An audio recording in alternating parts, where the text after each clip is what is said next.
തിരുവനന്തപുരം വേളി കടൽ തീരത്ത് സ്ത്രീയുടെ മൃതദേഹം കരയ്ക്കടിഞ്ഞതിൽ അന്വേഷണം ഊർജിതമാക്കി പോലീസ്. രാവിലെ 7:30-യോടെ മത്സ്യത്തൊഴിലാളികളാണ് മൃതദേഹം കണ്ടത്. മൃതദേഹത്തിന് വലിയ പഴക്കമില്ലെന്നാണ് പോലീസിന്റെ വിലയിരുത്തൽ. ഇൻക്വസ്റ്റ് നടപടികൾ പൂർത്തിയാക്കി മൃതദേഹം തിരുവനന്തപുരം മോർച്ചറിയിലേക്ക് മാറ്റി.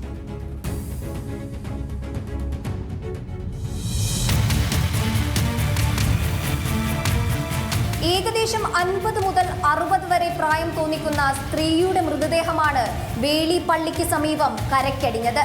തുണി ഉപയോഗിച്ച് ഇരു കൈകളും കൂട്ടിക്കെട്ടിയ നിലയിലായിരുന്നു മൃതദേഹം. കൈകൾ കൂട്ടിക്കെട്ടിയ നിലയിൽ മൃതദേഹം കണ്ടത് തന്നെയാണ് കൊലപാതകമെന്ന സംശയത്തിലേക്ക് ആക്കം കൂട്ടിയത്. ആ രീതിയിൽ തന്നെയാണ് പോലീസ് അന്വേഷണവും. മൂക്കിൽ നിന്ന് രക്തമൊലിച്ചിറങ്ങുന്നതിനാൽ മൃതദേഹത്തിന് വലിയ പഴക്കമില്ലെന്നാണ് പോലീസ് പറയുന്നത്. അസ്വാഭാവികത കണക്കിലെടുത്ത് പോലീസ് അന്വേഷണം ഊർജിതമാക്കിയിട്ടുണ്ട്. സമീപ സ്റ്റേഷനുകളിലെ കാണാതായവരുടെ കേസുകളടക്കം പോലീസ് പരിശോധിക്കുന്നുണ്ട്. 60 വയസ്സുവരെ പ്രായമുള്ള സ്ത്രീകളുടെ കേസുകളാണ് പരിശോധിക്കുന്നത്. സമീപ സ്റ്റേഷനുകളിൽ അടുത്തിടെ കാണാതായ കേസുകൾ കേന്ദ്രീകരിച്ചാണ് അന്വേഷണം തുടരുന്നത്.